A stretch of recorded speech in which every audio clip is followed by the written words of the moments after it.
नमस्कार विद्यार्थी मित्रांनो. स्वागत आहे आपलं पुन्हा एकदा एम-पी-एस-सी लायब्ररी या आपल्या यूट्यूब चॅनलमध्ये. विद्यार्थी मित्रांनो, नुकतेच म्हणजे 4 जानेवारी 2026 या दिवशी संयुक्त गट ब पूर्व परीक्षा 2025 ही पार पडलेली आहे. विद्यार्थी मित्रांनो, ही अतिशय महत्त्वाची अशी परीक्षा होती आणि या परीक्षेमध्ये पी-एस-आय, एस-टी-आय असिस्टंट आणि सब रजिस्ट्रार या 4 पोस्टसाठी ही परीक्षा घेण्यात आलेली होती.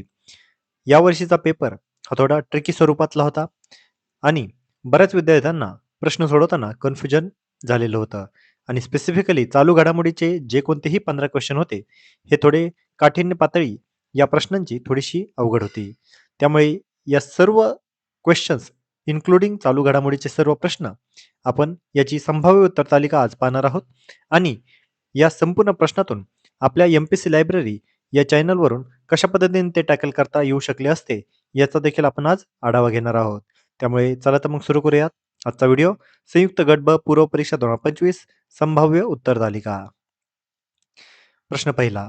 ब्रिटिशांनी मुझफ्फरपूर बॉम्ब खटल्यासंबंधित लिखाणाबाबत डॅडॅश यांच्यावर देशद्रोहाचा खटला दाखल केलेला होता.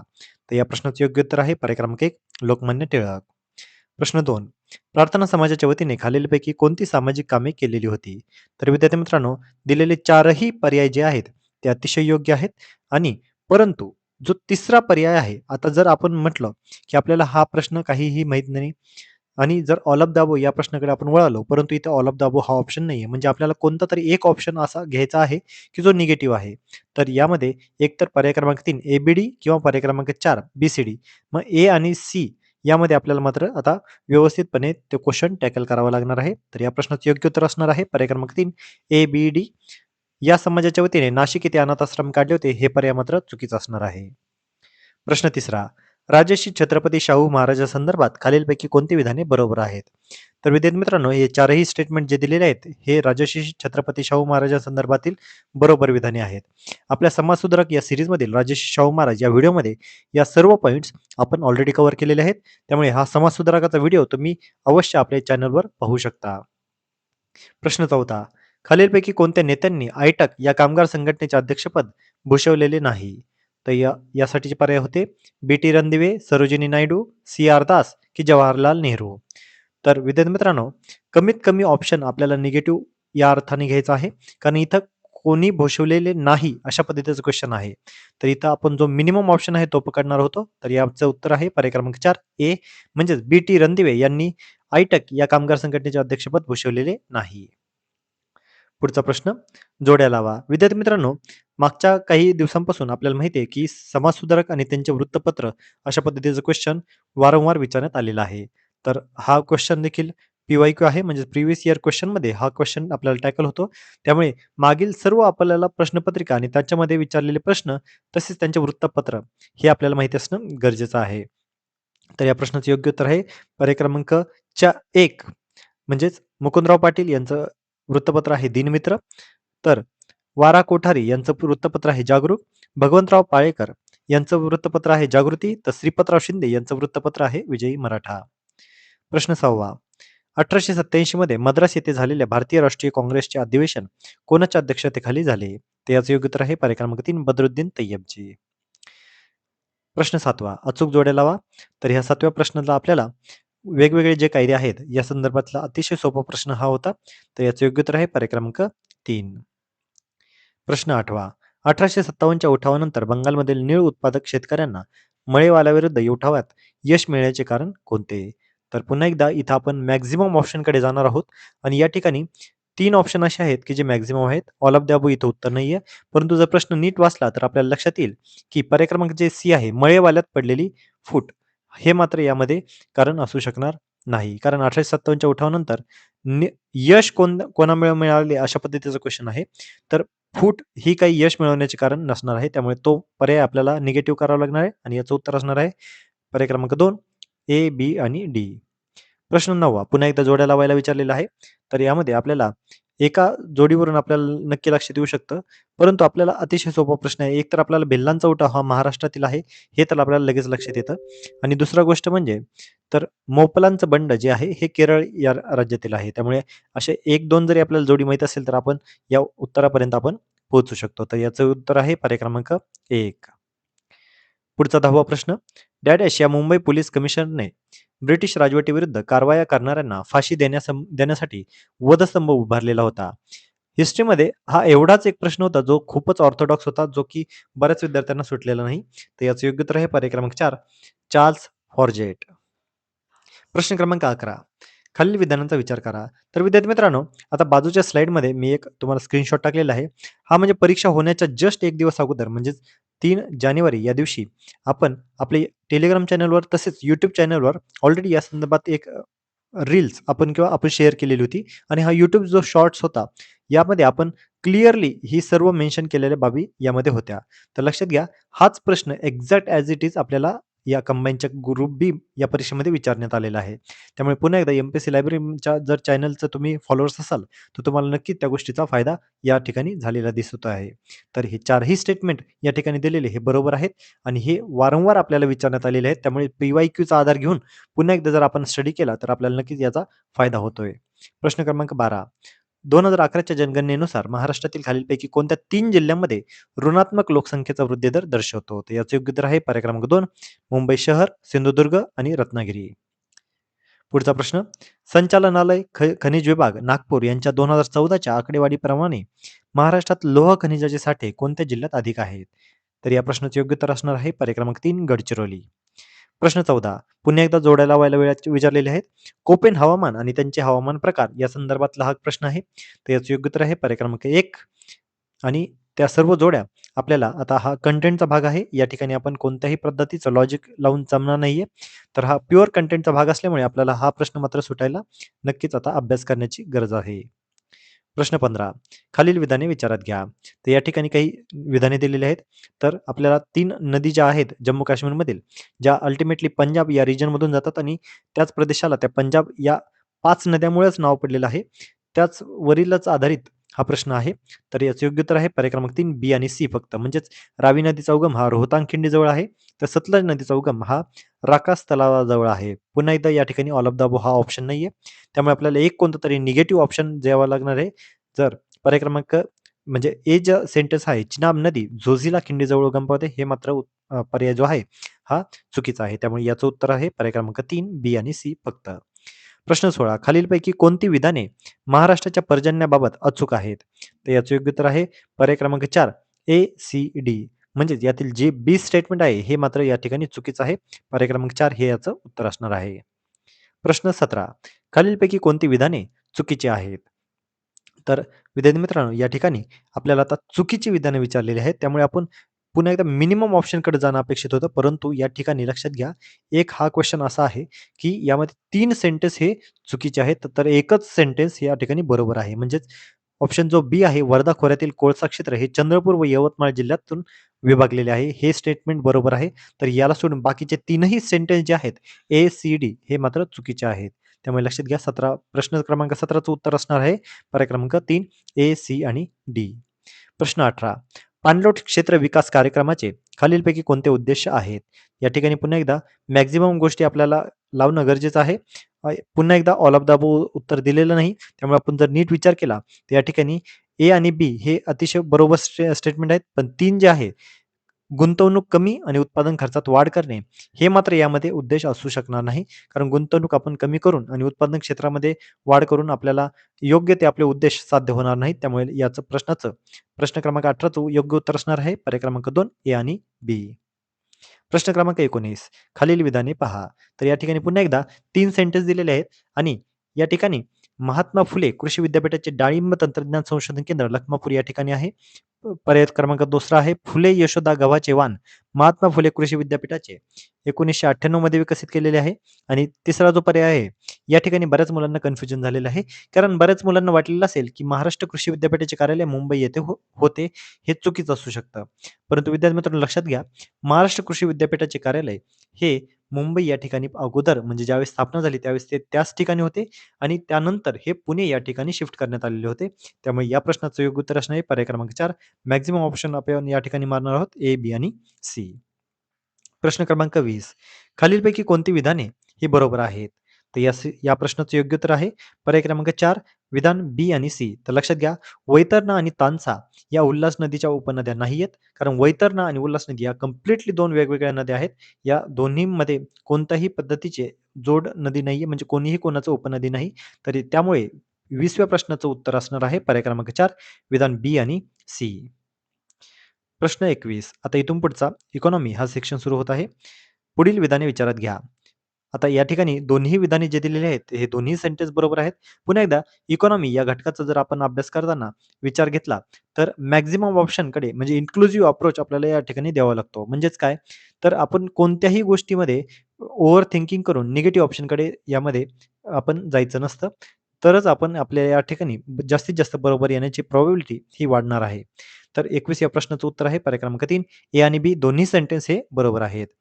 प्रश्न क्रमांक 22 भारतीय आर्थिक सर्वेक्षण पाहणी अहवाल 2022-23 नुसार मेक इन इंडिया 2.0 अंतर्गत खालीलपैकी कोणत्या उपक्षेत्रांचा समावेश आहे? हा अतिशय छान प्रश्न आहे. कारण विद्यार्थी मित्रांनो लक्षात घ्या, या ठिकाणी आपल्याला वाटू शकतं, की सर्वचे सर्व आता ह्या ठिकाणी आहेत ते मेक इन इंडियामध्ये असणार आहेत. परंतु नीट जर आपण प्रश्न वाचला, तर मेक इन इंडियामध्ये पोलाद येऊ शकतो, व्यायामशाळा उपकरणे येऊ शकते, खेळणी येऊ शकते. परंतु मत्स्यपालन हा मात्र आपल्याला मेक इन इंडियामध्ये येणार नाही. कारण लक्षात घ्या मेक इन इंडियामध्ये आपण कोणत्यातरी गोष्टी तयार करतोय. तर या ठिकाणी मत्स्यपालन हे शेती संदर्भात किंवा कोणत्यातरी प्रायमरी सेक्टर संदर्भात या गोष्टी येणार आहेत. त्यामुळे या ठिकाणी प्रश्न क्रमांक 22 याचं उत्तर असणार आहे पर्याय क्रमांक 3 ए, बी आणि सी. प्रश्न क्रमांक 23 केंद्र शासन मान्यताप्राप्त स्टार्टअप्समध्ये अखिल भारतीय स्तरावर मार्च 2024 पर्यंत महाराष्ट्र राज्याचा हिस्सा हा डॅश आहे.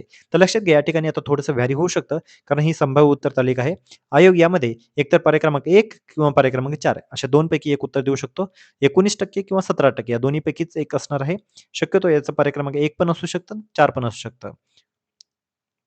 पुढचा प्रश्न 19 जुलै 1969 रोजी किती खाजगी व्यापारी बँकांचे राष्ट्रीयकरण करण्यात आले? तर याचं योग्य उत्तर आहे पर्याय क्रमांक 4 14. पुढचा प्रश्न योग्य जोड्या जुळवा. या ठिकाणी आता जोड्या जुळवायच्या आहेत. आता यातील जी तिसरी जोडी आहे यावरूनच आपल्याला लक्षात येतं 31/2/25 रोजी भारतात सार्वजनिक क्षेत्रातील बँका किती आहेत? तर याचं योग्य उत्तर आहे पर्याय क्रमांक म्हणजे यातील जोडी क्रमांक 2 12.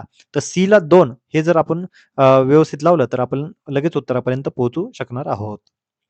पुढचा 26वा प्रश्न 2021-22 मध्ये भारताचे अन्नधान्य उत्पादन 315.7 दशलक्ष टन विक्रमी पातळीवर पोहोचले. अतिशय योग्य उत्तर आहे. आणि भारताची ज्वारी वगळता तृणधान्याची उत्पादकता इथिओपियापेक्षा जास्त होती. या ठिकाणी आपण आता कोणत्याही इतर देशांचा विचार करणार नाहीये. त्यामुळे हे दोन्ही स्टेटमेंट आपण बरोबरच पकडण्याची गरज होती आणि दोन्ही स्टेटमेंट हे बरोबरच आहेत. त्यामुळे 26चं उत्तर आहे पर्याय क्रमांक 1 दोन्ही बरोबर आहेत. प्रश्न क्रमांक 27 आता या ठिकाणी आपल्याला आर्टिकल या संदर्भात क्वेश्चन विचारलेला आहे. विद्यार्थी मित्रांनो लक्षात घ्या गट ब असेल किंवा गट क असेल या दोन्ही परीक्षेमध्ये आर्टिकल म्हणजे कलम मग आपल्या संविधानातील कलम या घटकावर खूप सारे प्रश्न विचारण्यात येतात. त्यामुळे आपल्याला या परीक्षेचा अभ्यास करताना कलम पाठ करणं अतिशय आवश्यक आहे. तर लक्षात घ्या कलम या कलम क्रमांक आणि तरतूद या प्रश्नाचं योग्य उत्तर आहे पर्याय क्रमांक 2 आणि ह्या जोडी लावायला आपण व्यवस्थित आता हे क्वेश्चन टॅकल करणार आहोत. प्रश्न क्रमांक 28 भारतीय रिझर्व्ह बँकेद्वारे आर्थिक समावेशन कळफलक म्हणजेच डॅशबोर्ड अंतर्दृष्टी कधी सुरू करण्यात आले? तर याचं योग्य उत्तर आहे पर्याय क्रमांक 3 जून 2023. प्रश्न क्रमांक 29 राजकोषीय तूट म्हणजे काय? हा अतिशय आता आपला फॅक्च्युअल स्टडीचा आपला म्हणजे फॅक्च्युअल म्हणण्यापेक्षा जो कोर स्टडी आहे यावर आधारित हा प्रश्न आहे. लक्षात घ्या या प्रश्नाचं योग्य उत्तर आहे पर्याय क्रमांक 1 ए फक्त. प्रश्न क्रमांक 30 खालीलपैकी कोणती भारतीय रिझर्व्ह बँकेच्या मौद्रिक धोरणाची संख्यात्मक साधने आहेत? या ठिकाणी संख्यात्मक साधने विचारलेली आहेत, गुणात्मक नाही. त्यामुळे या संख्यात्मक साधनामध्ये पर्याय क्रमांक 3 बी आणि डी म्हणजेच रेपो दर आणि खुल्या बाजारातील खरेदी विक्री हेच येऊ शकणार आहेत. त्यामुळे या प्रश्नाचे योग्य उत्तर आहे पर्याय क्रमांक 3 फक्त बी आणि डी. प्रश्न क्रमांक 31 खालीलपैकी कोणती लेखापालाची तत्वे आहेत? तर याचे उत्तर आहे पर्याय क्रमांक 4 वरीलपैकी सर्व. सर्वची सर्व ही लेखापालाची तत्वे आहेत. प्रश्न क्रमांक 32 खालील पैशांचा वापर करून छापील पैशांचा वापर करून सरकार जेव्हा आपल्या अंदाजपत्रकातील तूट भरून काढते त्यामुळे डॅश वाढू शकते. तर याचं योग्य उत्तर आहे पर्याय क्रमांक 3 चलनवाढ. पुन्हा एकदा हा आपला कोर स्टडीवर आधारित हा प्रश्न आहे.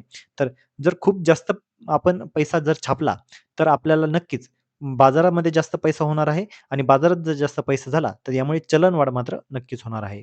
त्यामुळे या प्रश्नाचं योग्य उत्तर आहे पर्याय क्रमांक 3 चलनवाढ इन्फ्लेशन. प्रश्न क्रमांक 33. खालीलपैकी कोणती वैशिष्ट्ये कर देय क्षमता तत्वाची आहेत? तर दोन्ही स्टेटमेंट ही बरोबर आहेत आणि आपल्याला या प्रश्नाचं योग्य उत्तर आहे पर्याय क्रमांक 3 ए आणि बी दोन्ही. प्रश्न क्रमांक 34. भारताच्या 16व्या वित्त आयोगाचे अध्यक्ष कोण आहेत? विद्यार्थी मित्रांनो, जर आपलं टेलिग्राम चॅनल तुम्ही फॉलो करत असाल, तर आपण ऑलरेडी 15 मे या दिवशी याबद्दलची सविस्तरपणे माहिती सांगितलेली आहे. 16वा केंद्रीय वित्त आयोग, त्याचा कालावधी कधीपासून आहे, त्याचे अध्यक्ष, सचिव आणि त्याचे इतर सगळे सदस्य आपण या पोस्टमध्ये कव्हर केलेले आहेत. त्यामुळे पुन्हा एकदा एम-पी-एस-सी लायब्ररी या चॅनलला तुम्ही फॉलो करायला आणि आपल्या YouTube चॅनलला सबस्क्राईब करायला अजिबात विसरायचं नाहीये. तर 34 या प्रश्नाचं योग्य उत्तर आहे पर्याय क्रमांक 1 डॉक्टर अरविंद पनगारिया. प्रश्न क्रमांक 35. खालील विधाने विचारात घ्या. तर या प्रश्नामध्ये 2 सेंटेन्स दिलेले आहेत आणि दोन्ही सेंटेन्स हे बरोबर आहेत आणि पुन्हा एकदा आपण इन्क्लुझिव्ह अप्रोचमध्ये जाणार आहोत आणि या प्रश्नाचं योग्य उत्तर आहे पर्याय क्रमांक 3 दोन्ही विधाने योग्य आहेत. प्रश्न क्रमांक 36. 2024-25 च्या आर्थिक वर्षामध्ये डॅश जी-डी-पी वाढीसह भारताचा विकास मजबूत राहील व वाढीच्या मार्गावर सुरू राहण्याचा अंदाज आहे. तर या प्रश्नाचे योग्य उत्तर आहे पर्याय क्रमांक 3 6.5%. प्रश्न क्रमांक 37. कोणत्या 2 देशांच्या सहअध्यक्षतेखाली पॅरिस एआय ॲक्शन समिट 2025 ने एआयच्या जगातील एक महत्त्वाचा क्षण म्हणजे लक्षात घ्या एआय समिटबद्दल हा प्रश्न विचारलेला आहे आणि ही परिषद पॅरिस या ठिकाणी झालेली आहे. त्यामुळे यामध्ये फ्रान्स असणार हे मात्र क्रमप्राप्त आहे. परंतु फ्रान्ससोबत आपण आता आपल्या भारताला घ्यायचं आहे. कारण चीन आणि यूएस हे फ्रान्सचे म्हणजे यूएस जरी असला तरी चीनसोबत तर त्याचं कोऑपरेशन नसणार आहे. त्यामुळे या ठिकाणी भारत आणि यूएस या 2 मध्ये आपण एक कन्फ्युजन होऊ शकतं. परंतु अगेन आपण भारताच्या बाजूनेच याचं योग्य उत्तर लिहिणं हे अपेक्षित आहे. तर याचं योग्य उत्तर आहे पर्याय क्रमांक 1 भारत आणि फ्रान्स. प्रश्न क्रमांक 38. 2030 सालापर्यंत पूर्ण होणे अपेक्षित असलेले जगातील सर्वात मोठे जलविद्युत धरण चीन कोठे बांधत आहे? तर याचं योग्य उत्तर आहे पर्याय क्रमांक 1 यारलुंग झांगझो, ब्रह्मपुत्रा नदी, तिबेट. म्हणजे पर्याय क्रमांक 1 याचं उत्तर आहे. प्रश्न क्रमांक 39. द्रोणाचार्य पुरस्काराचे आपल्याला जोड्या लावायला विचारलेले आहेत. अगदी काही दिवसांपूर्वी आपण 2025 चे महत्त्वाचे पुरस्कार याविषयीचा व्हिडिओ आपल्या YouTube चॅनलवर आपण शेअर केलेला आहे आणि या व्हिडिओमधून आपल्याला 3 ते 4 क्वेश्चन हे चालू घडामोडीतील सुटलेले आहेत. तर लक्षात घ्या द्रोणाचार्य पुरस्कार 2024 यामधील दीपाली देशपांडे याबद्दलचा आपण ऑलरेडी पी-पी-टीमध्ये या शेअर केलेला आहे आणि जर तुम्ही तो व्हिडिओ पाहिलेला असेल, तर तुम्हाला नक्कीच हा प्रश्न देखील सुटलेला असेल. दीपाली देशपांडे या नेमबाजी प्रशिक्षक आहेत आणि त्यांना द्रोणाचार्य पुरस्कार 2024 ने सन्मानित करण्यात आलेले होते. त्यामुळे पुन्हा एकदा जर आपल्याला फक्त एवढं जरी माहिती असेल, की दीपाली देशपांडे या कोणत्या क्रीडा प्रकाराच्या आहेत, तर आपल्याला नक्कीच याचं योग्य उत्तर सुटू शकलं असतं.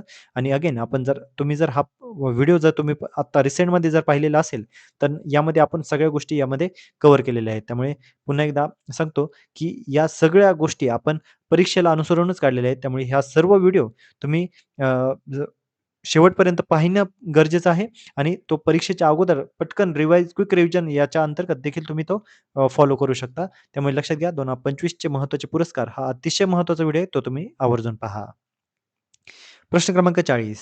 भारतातील बहुउद्देशीय ग्रीन हायड्रोजन पायलट प्रकल्पाचे उद्घाटन सतलज जलविद्युत निगम म्हणजेच SJVN ने डॅशमधील झाकरी येथील त्यांच्या जलविद्युत केंद्रामध्ये एप्रिल 2024 मध्ये केले. तर याचं योग्य उत्तर आहे पर्याय क्रमांक 3 हिमाचल प्रदेश. प्रश्न क्रमांक 41. फेब्रुवारी 2025 मध्ये खालीलपैकी कोणत्या कंपनीचे उपमुख्य कार्यकारी अधिकारी म्हणून दोराबाबू दपर्ती यांची नियुक्ती करण्यात आली? तर याचं योग्य उत्तर आहे पर्याय क्रमांक 3 SBI लाईफ इन्शुरन्स कंपनी. प्रश्न क्रमांक 42. मे 2025 मध्ये ऑडी इंडियाचा ब्रँड अँबॅसेडर कोण बनला? तर याचं योग्य उत्तर आहे पर्याय क्रमांक 1 नीरज चोप्रा. प्रश्न क्रमांक 43. एअर न्यूझीलंडने जुलै 2025 मध्ये डॅडेश यांची मुख्य कार्यकारी अधिकारी म्हणून नियुक्ती केली. तर याचं योग्य उत्तर आहे पर्याय क्रमांक 4 निखिल रविशंकर. प्रश्न 44. खालीलपैकी योग्य कथन ओळखा. दरवर्षी 9 सप्टेंबर रोजी साजरा केला जाणारा जागतिक संगीत दिन जगभरात मोफत सार्वजनिक संगीत सादरीकरणाला प्रोत्साहन देतो. तर विद्यार्थी मित्रांनो आता हे जे सेंटेन्स आहे हे मात्र चुकीचं आहे.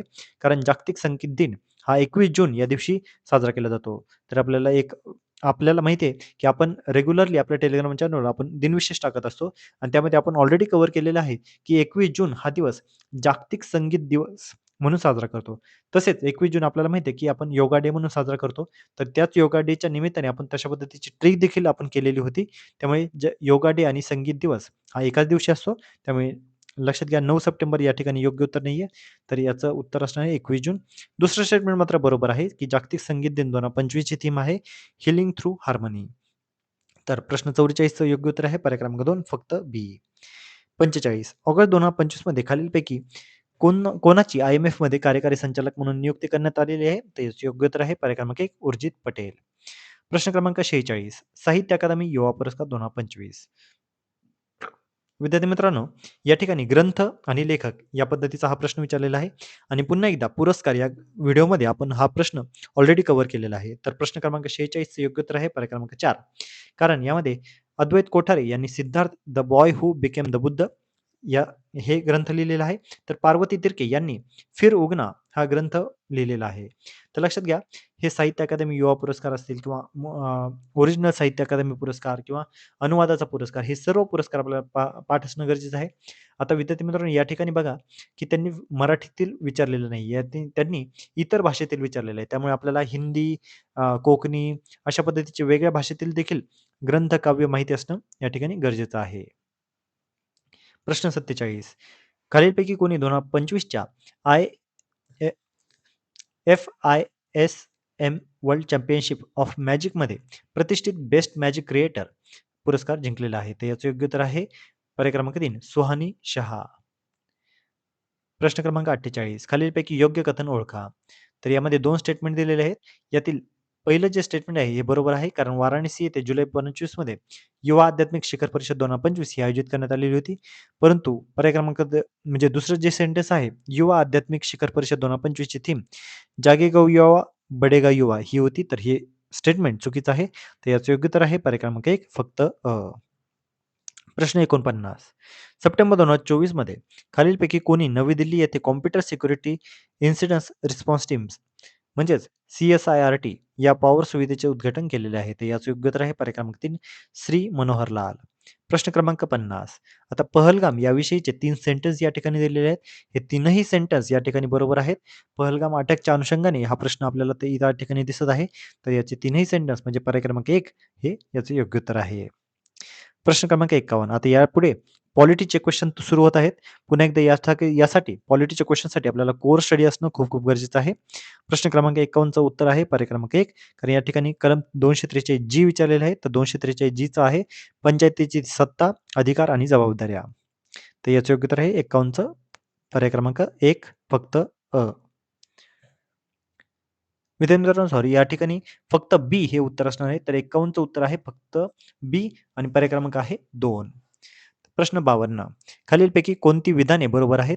यासाठी या ठिकाणी पर्याय क्रमांक 4 ABC हे तीनही स्टेटमेंट या ठिकाणी बरोबर आहेत. तर लक्षात घ्या, पॉलिटी या घटकामध्ये आपल्याला कंटेंट आणि कोअर स्टडी हे दोन्ही गोष्टी या ठिकाणी गरजेच्या आहेत. प्रश्न क्रमांक 53 खालीलपैकी कोणते मूलभूत कर्तव्य नाही? तर यासाठीचे पर्याय आहेत. आता वेगवेगळे पर्याय आहेत.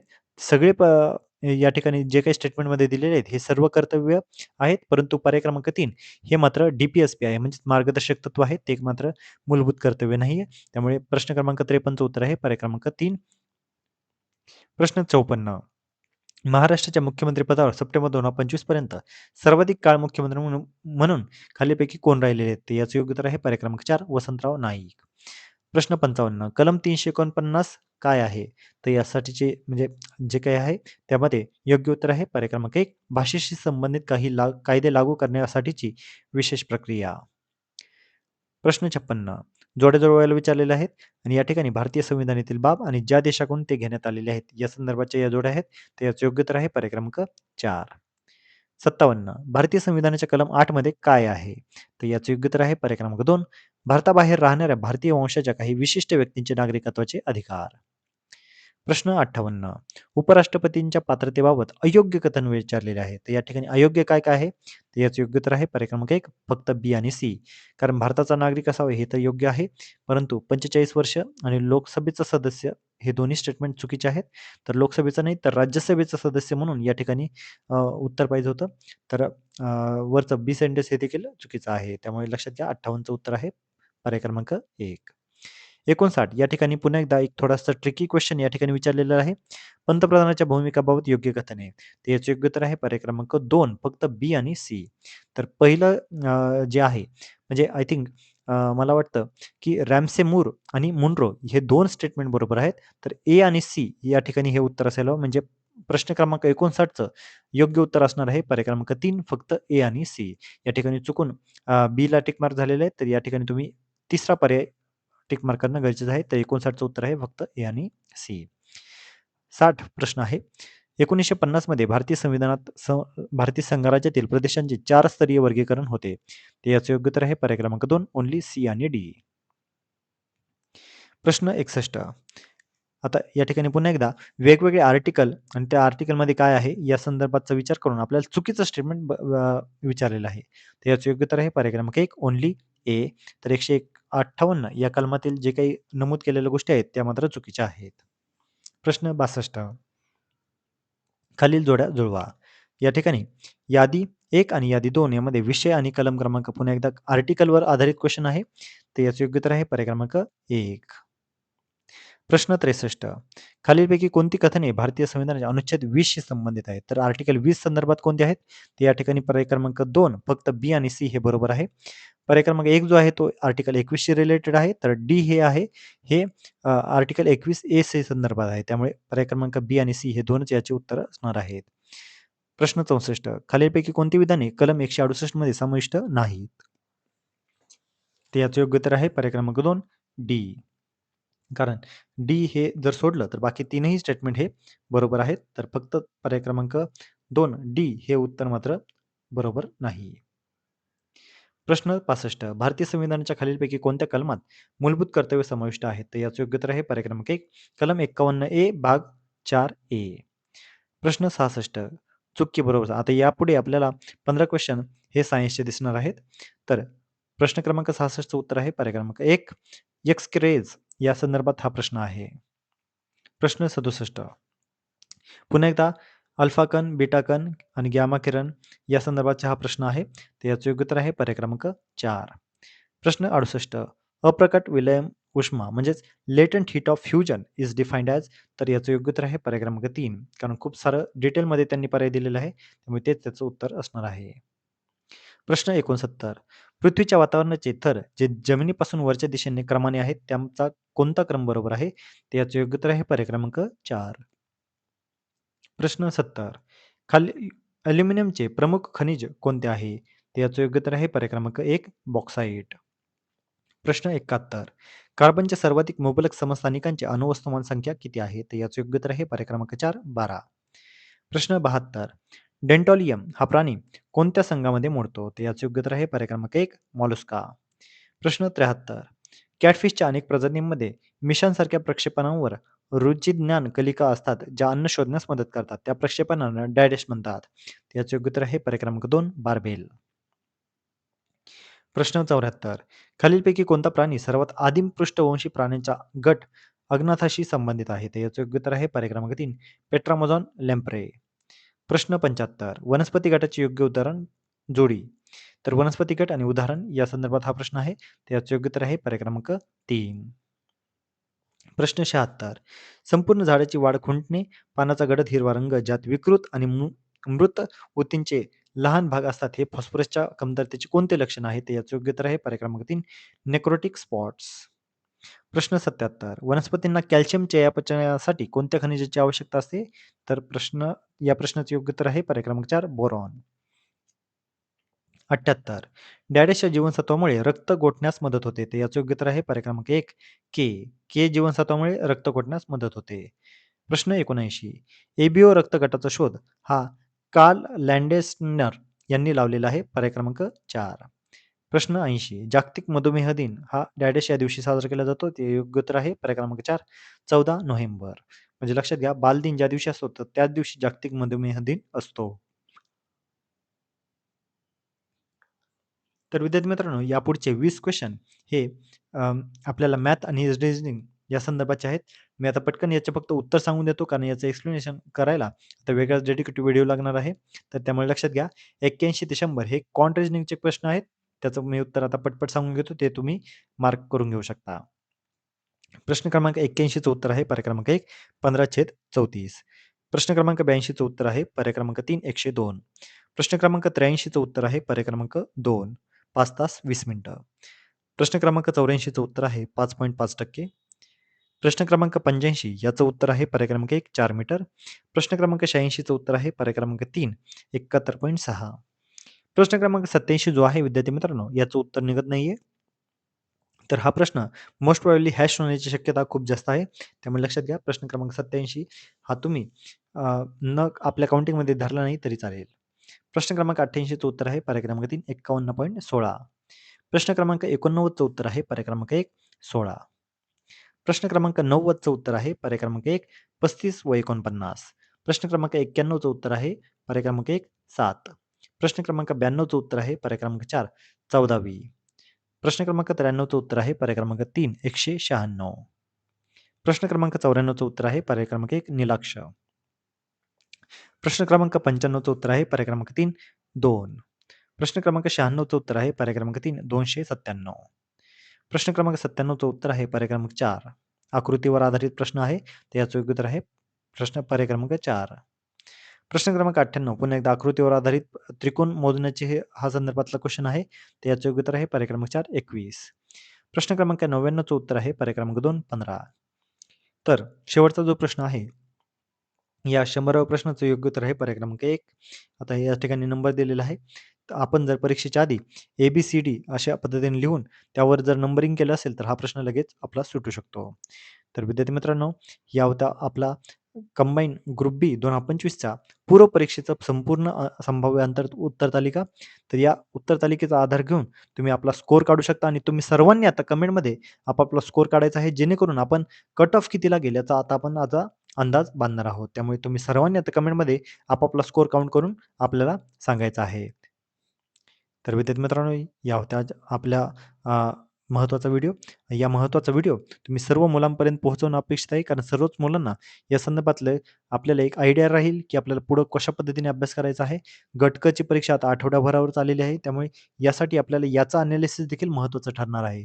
त्यामुळे या संपूर्ण गोष्टी आपल्याला आगामी काळामध्ये नक्कीच फायद्याचं ठरतील. तर विद्यार्थी मित्रांनो, अशाच अधिकाधिक इन्फॉर्मेटिव्ह कंटेंटसाठी आपली MPSC लायब्ररी या YouTube चॅनलला सबस्क्राईब करायला मात्र अजिबात विसरू नका. धन्यवाद.